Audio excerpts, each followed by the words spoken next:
الحمدللہ رمضان المبارک کا یہ روحانی، ایمانی، نورانی اور وجدانی مہینہ اللہ نے ہمیں نصیب فرمایا۔ اس کا آج پہلا جمعۃ المبارک ہے۔ دعا ہے کہ اللہ رب العالمین اس ماہ رمضان کو، اس ماہ قرآن کو ہم سب کی زندگیوں کے لیے ایمان کی بہار بنا۔ اس موسم میں آپ نے دیکھا ہوگا کہ وہ درخت جو بالکل ٹنڈ منڈ ہو چکے تھے، جن کے سارے پتے جھڑ چکے تھے، ایک پتا بھی جس پہ نظر نہیں آتا، اللہ کی رحمت کا میہ برسا ہے اور وہ دوبارہ ہرے بھرے ہو گئے۔ جس طرح یہ ظاہری درخت ان پہ خزاں آتی ہے، یہ سبزے سے، یہ اپنے لباس سے محروم ہو جاتے ہیں، اور جب ان پہ بہار آتی ہے تو یہ نیا لباس اوڑھ لیتے ہیں۔ وہ پروردگار جو ایک درخت کو بے لباسی سے دوبارہ پوشاک لباس عطا فرماتا، وہی پروردگار اس ماہ رمضان میں مومنوں کے ایمان کو بھی عروج عطا فرماتا۔ ہم اپنے گناہوں کی وجہ سے، اپنی بداعمالیوں کی وجہ سے، جب ہمارے دلوں کا شجر وہ برگ و بار سے خالی ہو جاتا ہے، رمضان کا مہینہ انہیں نئے برگ و بار عطا کر دیتا۔ یہ ایمان کی بہار کا مہینہ ہے، یہ ایمان کے شگوفوں کے کھلنے کا مہینہ ہے۔ اور جیسے یہ برستی ہوئی بارش یہ درختوں کو خزاں سے بہار کی طرف لے جاتی ہے، رمضان کے مہینے میں قرآن کی تلاوت کرنا، قرآن کی تلاوت سننا، اللہ کا ذکر و اذکار، یہ وہ روحانی بارش ہے جو شجرہ ایمان کو دوبارہ سے تر و تازہ کر دے، جو شجر ایمان کو نئے برگ و بار عطا فرمائے۔ یہ وہ ماہ عظیم ہے کہ رسول اللہ صلی اللہ علیہ وآلہ وسلم جس کا انتظار فرمایا کرتے، جسے حضور نے شہر عظیم فرمایا، اور ارشاد فرمایا کہ یہ وہ شہر ہے، وہ مہینہ ہے، اولہ رحمہ واوسطہ مغفرہ وآخرہ عتق من النار۔ اس کا آغاز اللہ کی رحمت کا پیامبر، اس کا درمیانی عشرہ وہ نوید مغفرت ہے، اور اس کے آخری 10 دن وہ جہنم سے آزادی کا پروانہ حاصل کرنے کے دن۔ حضور کا فرمان ہے کہ یہ وہ ماہ کریم ہے کہ اس مہینے میں جو نفل عبادت ادا کی جاتی، دیگر مہینوں میں فرض ادا کرنے کے برابر اللہ ثواب عطا فرماتا، اور اس مہینے میں ایک فرض ادا کرنے کا ثواب اللہ پاک دیگر مہینوں میں 70 فرض ادا کرنے کے برابر عطا فرماتا۔ زبان نبوت نے اسے شہر الصبر، صبر کا مہینہ ارشاد فرمایا، اور صبر کے بارے میں حضور کا فرمان ہے کہ ثوابہ الجنہ۔ جو صبر کے مفہوم کو جان گئے، جس نے صبر کے مفہوم کو پہچان لیا، پھر اس کا بدلہ جنت ہے۔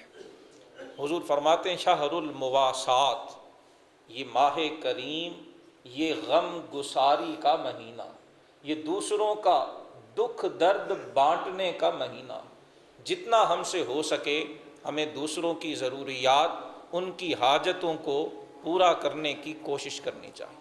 اس ماہ مبارک میں رسول اللہ صلی اللہ علیہ وآلہ وسلم نے ارشاد فرمایا کہ جو کسی مسلمان کا روزہ افطار کراتا، فرمایا اللہ پاک افطار کرانے والے کو جہنم سے آزاد فرما دے، اور اسے روزہ دار جتنا ثواب عطا فرماتا، اور وہ پروردگار کریم روزہ دار کے ثواب میں بھی کمی نہیں آنے دیتا، روزے دار کو بھی پورا ثواب ملتا، اور افطار کرانے والے کو بھی اللہ پاک پورا ثواب عطا فرماتا۔ صحابہ کرام علیہم رضوان نے گزارش کی کہ یا رسول اللہ صلی اللہ علیہ وسلم، ہم میں سے ہر شخص اتنی استطاعت نہیں رکھتا کہ وہ دوسروں کو افطار کروا سکے۔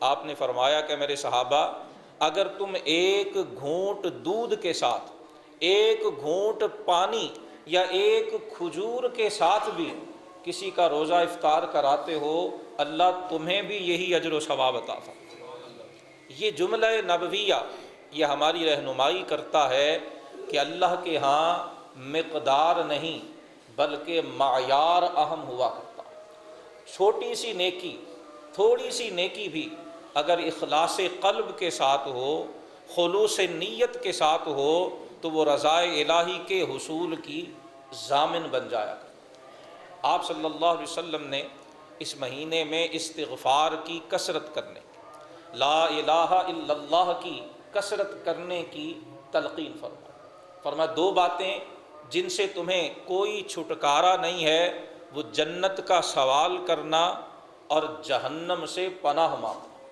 اور دو باتیں فرمایا جن سے تم اپنے رب کو راضی کر سکتے ہو، وہ لا الہ الا اللہ اور استغفر اللہ۔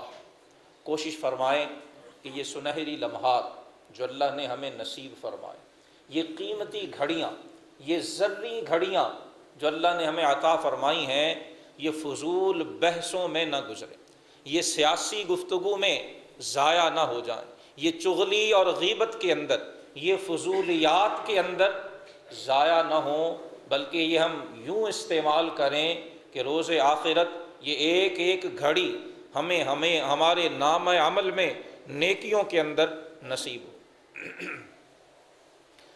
جو رات تراویح میں پارہ پڑھا جاتا ہے، فجر کے بعد ہم اس کا خلاصہ سماعت کرتے ہیں۔ آج صبح موسم اس طرح کا تھا، اکثر احباب تشریف نہیں لا سکے، تو صبح ہم نے خلاصہ عرض نہیں کیا۔ آج جمعۃ المبارک کی محفل میں دوسرے پارے کا خلاصہ ہم سماعت کریں گے، اور رمضان کا سب سے بہترین مصرف، اس مہینے کا سب سے بہترین استعمال اسے قرآن پڑھنے اور سمجھنے کے لیے استعمال کرنا۔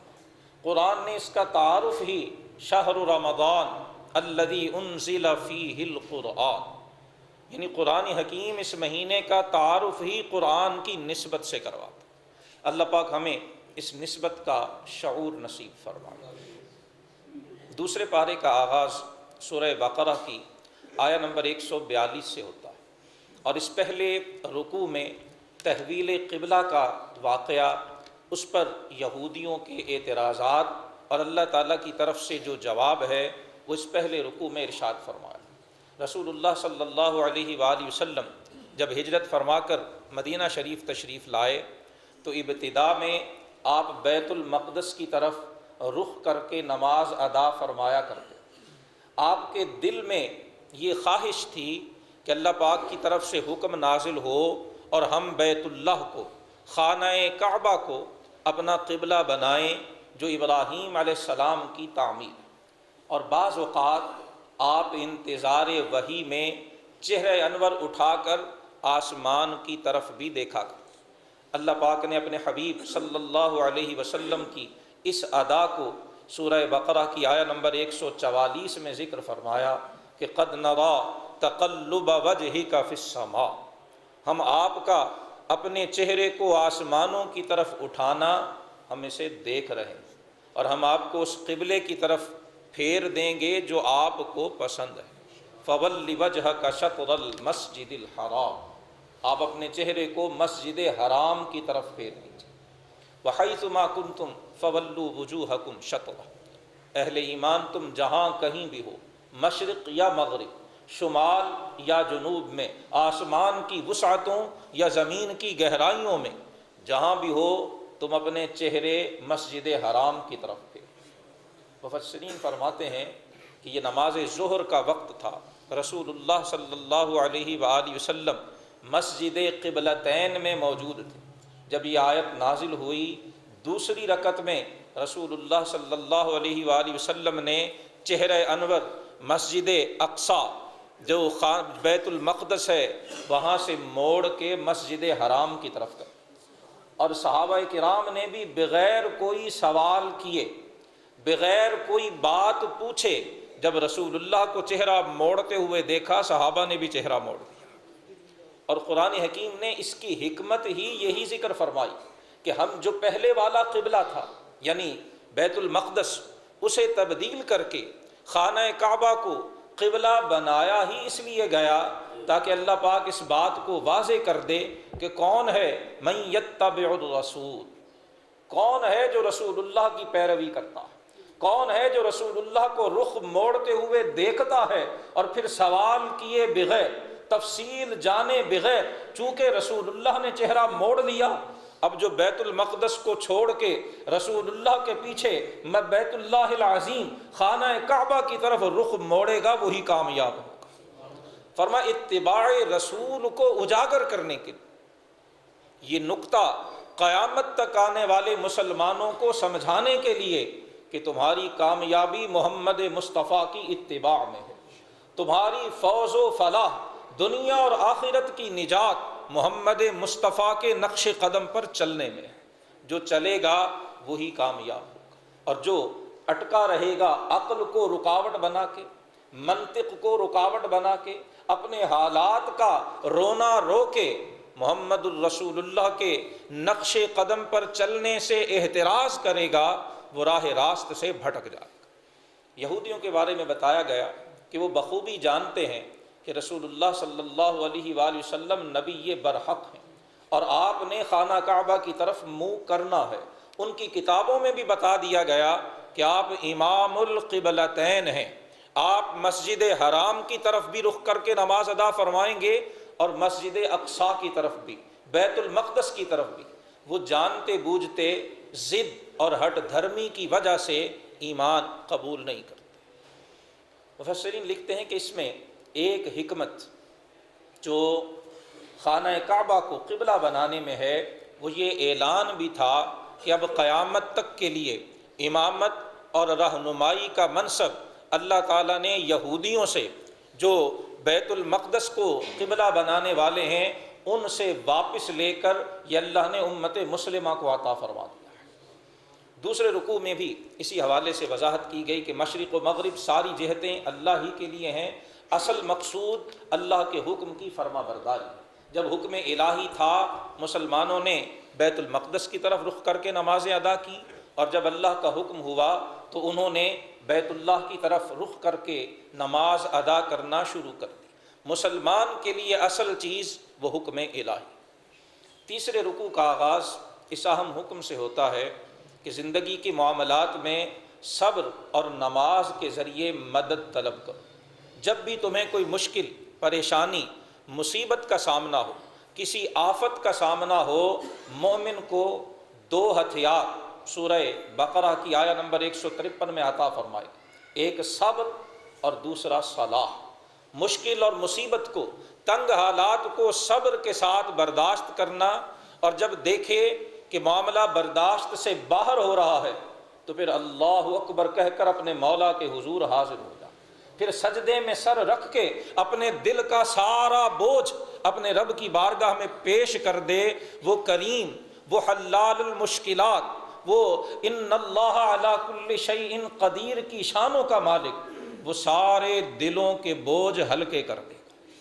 بتا دیا گیا کہ اس دنیا میں ہم تمہیں آزمائیں گے، یہ دارالامتحان ہے، یہاں آزمائش مال سے بھی ہوگی، جان سے بھی ہوگی، تکلیفوں سے بھی ہوگی، مصیبتوں سے بھی ہوگی۔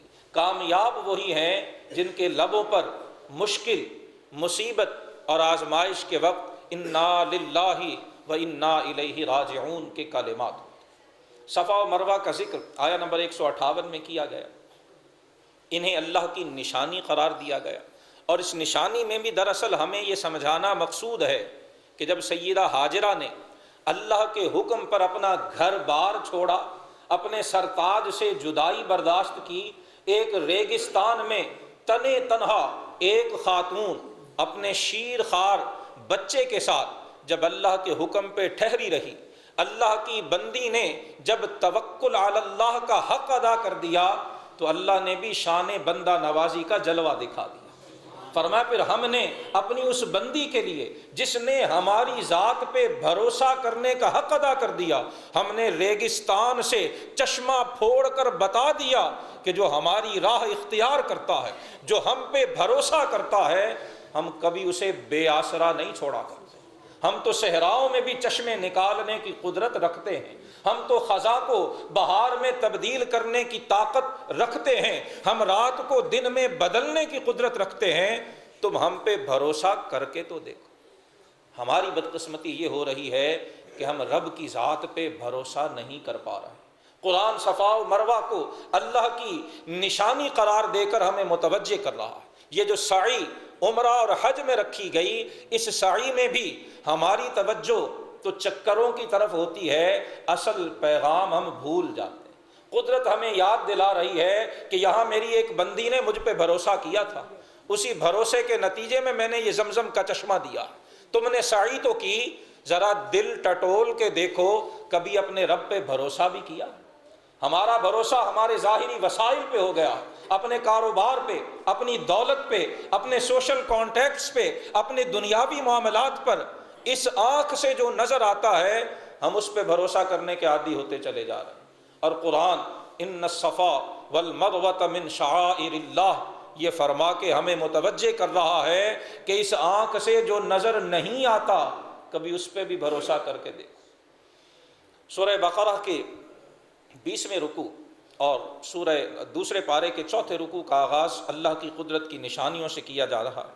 فرمایا گیا کہ زمین و آسمان کی تخلیق، دن اور رات کے بدلنے میں، اور وہ بڑی بڑی کشتیاں جو سطح سمندر پر رواں دواں ہیں، آسمانوں سے برسنے والا پانی، زمین کا اس کے نتیجے میں مردہ ہونے کے بعد دوبارہ زندہ ہونا، اس زمین میں پھیلے ہوئے طرح طرح کے چوپائے، ہواؤں کا چلنا، زمین و آسمان کے درمیان مسخر کیے ہوئے بادل، لآیات لقوم یعقلون۔ فرمایا ان سب میں نشانیاں ہیں عقل والوں کے لیے۔ گویا ارد گرد پھیلی ہوئی کائنات میں غور و فکر کرنے کا پیغام دیا گیا۔ بتایا گیا کہ اہل ایمان سب سے بڑھ کر اللہ سے محبت کرتے ہیں۔ اور اسی رکوع میں بتایا کہ دنیا میں جو مشرکین اور کفار کی گمراہوں کی پیروی کرتے ہیں، قیامت والے دن گمراہوں کی پیروی کرنے والے بھی اور جن کی وہ پیروی کرتے ہیں، گمراہی کے رہنما اور قائد، وہ سب ایک دوسرے سے بیزار ہوں گے اور سب کا ٹھکانہ جہنم ہوگا۔ 5ویں رکوع کا آغاز اس حکم سے ہوتا ہے کہ زمین میں ہم نے جو حلال اور طیب تمہارے لیے پیدا کیا ہے اسے کھاؤ، اور شیطان کے نقش قدم کی پیروی مت کرو، وہ تمہارا کھلا دشمن ہے۔ اسی رکوع کے اندر مشرکین کا جو انداز فہم، سوچنے کا انداز ہے، اسے بتایا گیا کہ وہ اپنے مشرک آباء و اجداد کی تقلید کو وحی پر بھی فوقیت دیتے ہیں جو ان کی گمراہی کا باعث ہے۔ جو چیزیں اللہ پاک نے کلیتاً حرام فرمائیں، آیا نمبر 173 میں ان کا ذکر ہے۔ مردار کو حرام فرمایا، بہتے ہوئے خون کو حرام فرمایا، خنزیر کا گوشت اور وہ جانور جسے اللہ کے سوا کسی اور کے نام پر ذبح کیا جائے، فرمایا ان سب کو اللہ تعالیٰ نے ہر حال میں حرام فرمایا۔ ہاں اگر جان بچانے کے لیے اور کوئی چیز میسر نہ ہو، حالت اضطرار میں بقدر ضرورت ان کا استعمال بھی جائز فرمایا، جس سے پتہ چلتا ہے کہ انسانی جان کی حرمت اللہ کی نگاہ میں ہر چیز سے بڑھ کر۔ دوسرے پارے کے 6 رکوع کا آغاز سورہ بقرہ کی آیا نمبر 177 سے ہوتا ہے۔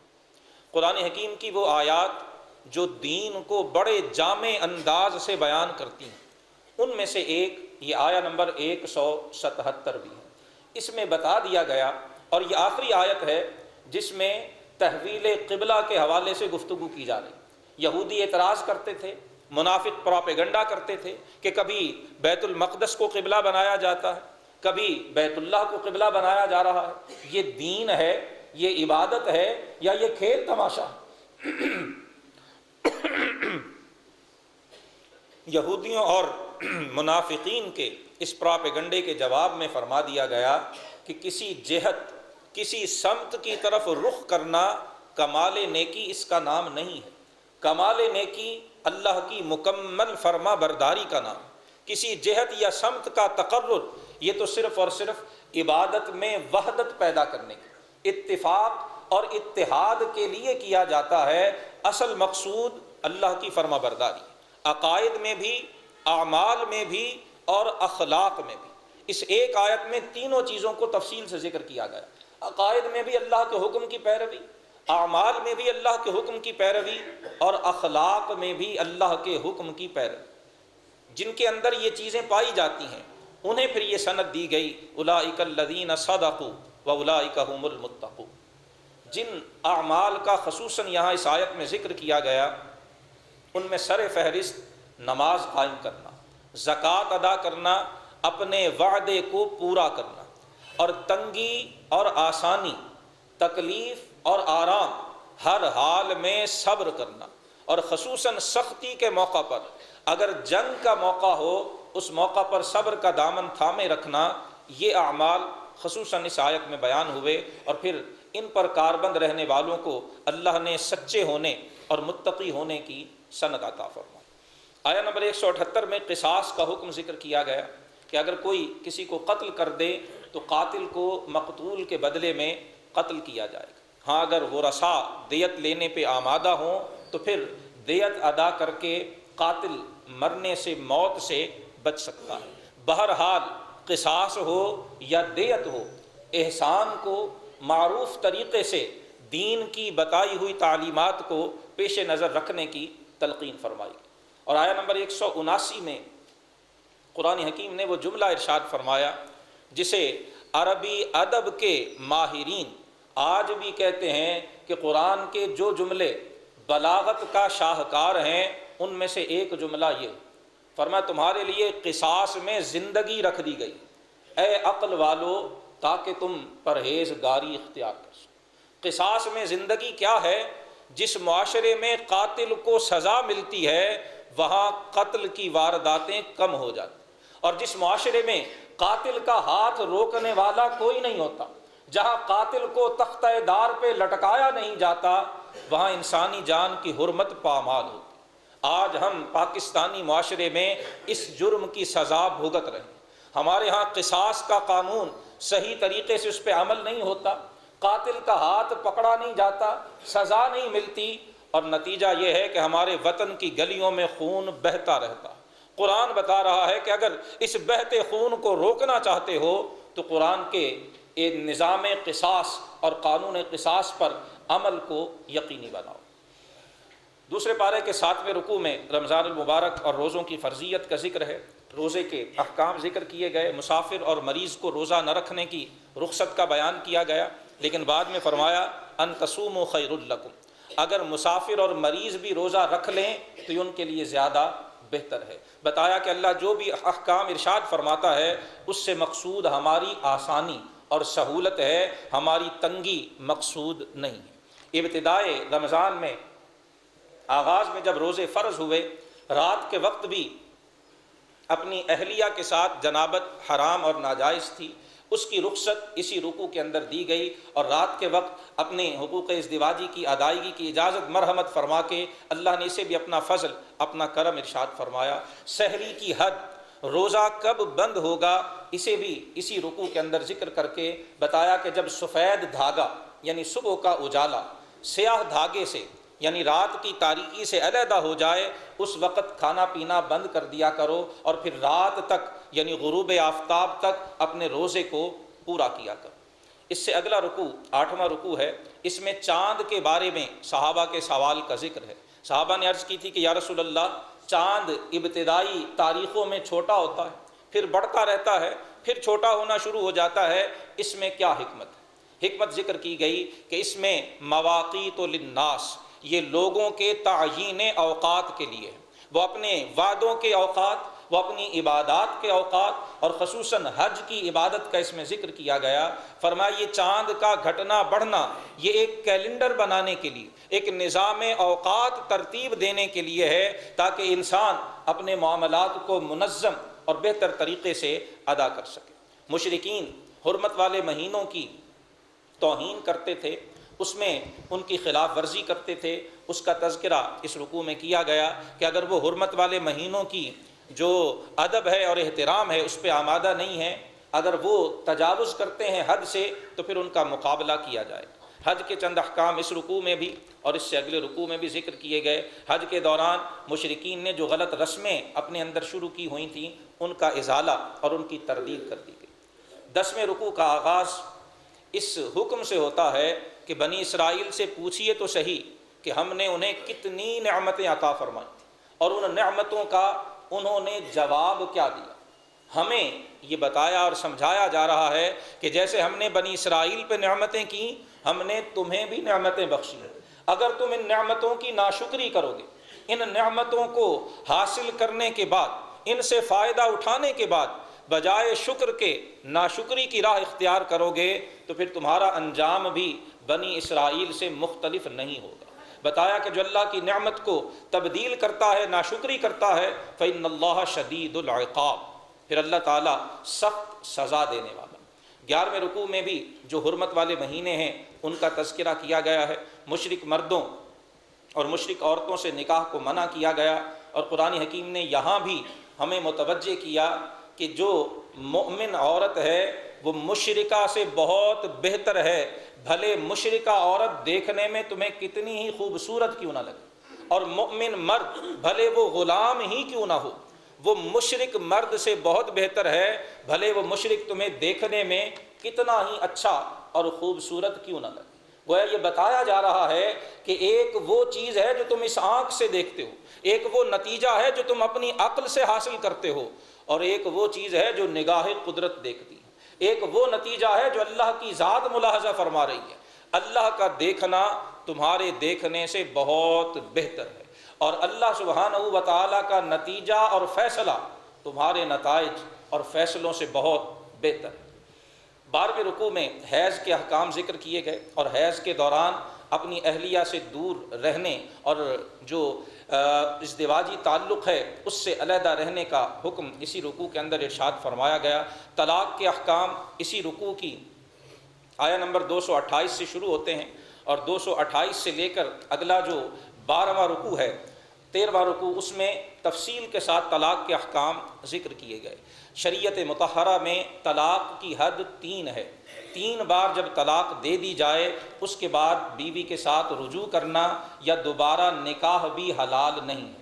سورہ بقرہ کی آیہ نمبر 230 میں ارشاد ہے کہ اگر پھر تم اسے طلاق دو، یہ 2 طلاقیں پیچھے ذکر ہو چکی، تیسری طلاق کا ذکر ہے، اگر تیسری بار بھی طلاق دی تو پھر وہ عورت یعنی جسے طلاق دی ہے بیوی وہ حلال نہیں ہوگی یہاں تک کہ وہ کسی اور خاوند سے نکاح کر لے۔ پھر وہ اپنی مرضی سے اگر طلاق دے، اس کی عدت گزارنے کے بعد پہلا خاوند اس سے نکاح کر سکتا ہے، وگرنہ تیسری طلاق کے بعد نکاح کی کوئی صورت نہیں بچتی ہے۔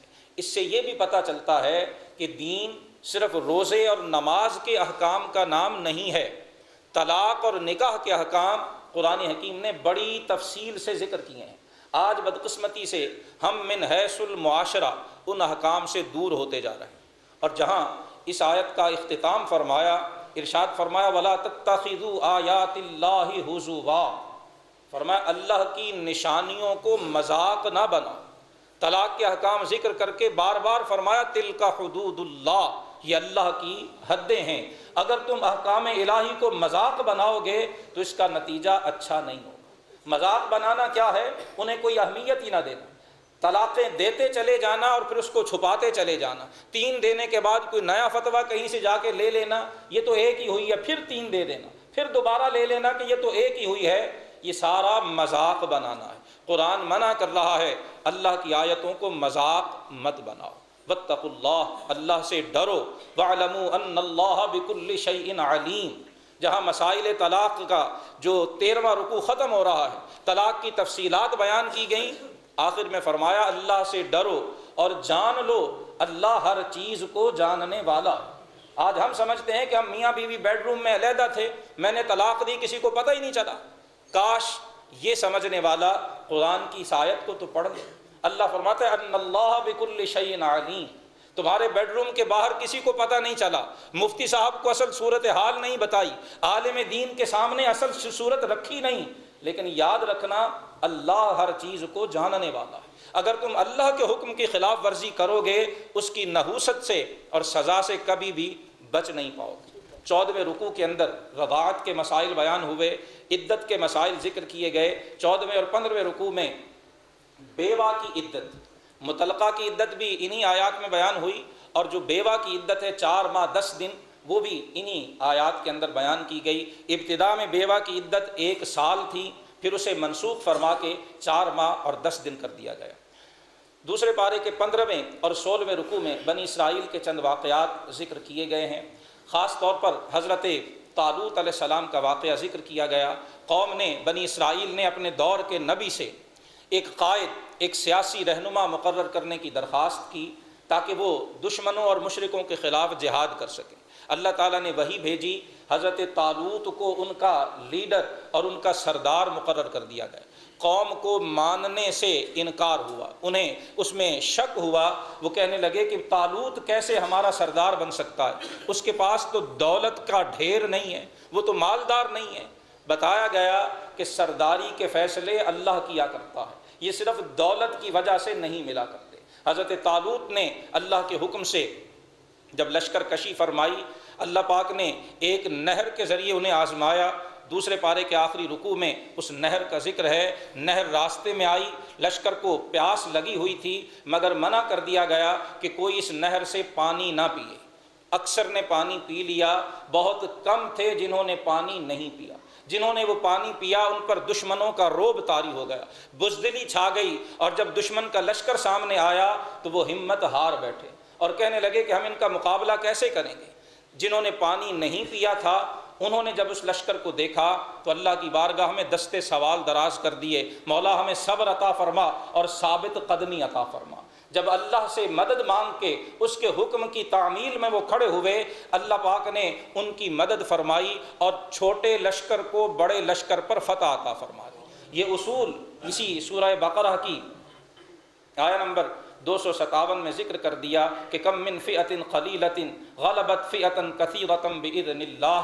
بہت سی چھوٹی جماعتیں ہوتی ہیں جنہیں اللہ بڑی جماعت پر فتح عطا فرما دیتا ہے، لیکن یہ اللہ کے حکم سے ہوتا ہے۔ واللہ مع الصابرین، اور اللہ صبر کرنے والوں کے ساتھ ہے۔ اسی موقع پر جب وہ جہاد کے لیے جا رہے تھے، بطور نشانی طالوت کی سرداری کی نشانی کے طور پر اللہ پاک نے انہیں تابوت سکینہ عطا فرمایا۔ تابوت سکینہ میں کیا تھا؟ خود قرآن حکیم نے اس کا ذکر فرمایا کہ ان کے پاس ایک تابوت آیا جس میں سکینۃ من ربکم، تمہارے رب کی طرف سے سکینہ بھی تھا، وبقیۃ مما ترک آل موسیٰ وآل ہارون، اور اس میں کچھ بقیہ چیزیں تھیں جو آل موسیٰ نے چھوڑی تھیں اور آل ہارون نے چھوڑی تھیں۔ مفسرین نے لکھا ہے کہ اس میں تبرکات تھے، حضرت موسیٰ علیہ السلام کا عصا جو اللہ نے آپ کو بطور معجزہ عطا فرمایا تھا، اسی طرح حضرت ہارون اور حضرت آدم علیہ السلام کے کچھ تبرکات اس تابوت میں موجود تھے۔ تحملہ الملائکہ، قرآن فرماتا ہے فرشتے اس تابوت کو اٹھائے ہوئے تھے۔ وہ تابوت سکینہ ان کے آگے آگے تھا۔ جب وہ تابوت سکینہ لے کے چلے، اس کی برکت سے اللہ نے انہیں دشمنوں پر فتح عطا فرمائی۔ اس واقعے سے یہ بھی بتا دیا کہ جو اللہ کے محبوبان بارگاہ ہوتے ہیں، خصوصاً اللہ کے انبیاء کرام، ان کے جسم سے جو چیز مس کر جاتی ہے، ان کے جسم سے جو چیز چھو جاتی ہے، اللہ اس کے اندر بھی برکت رکھ دیا کرتا ہے۔ اور اختتام پارہ اس آیت سے فرمایا تلک آیات اللہ نتلوہا علیک بالحق، یہ وہ آیات ہیں جو ہم آپ پر حق کے ساتھ تلاوت کرتے ہیں۔ وَإِنَّكَ لَمِنَ الْمُرْسَلِينَ، اور یہود جو مرضی کہتے رہیں، عیسائی جو مرضی کہتے رہیں، مشرکین و کفار جو مرضی کہتے رہیں، آپ یقیناً رسولوں میں سے۔ اللہ سبحانہ و تعالی ہمیں اس ماہ کریم میں تلاوت قرآن، سماع قرآن، فہم قرآن اور عمل بالقرآن کی توفیق عطا فرمائے۔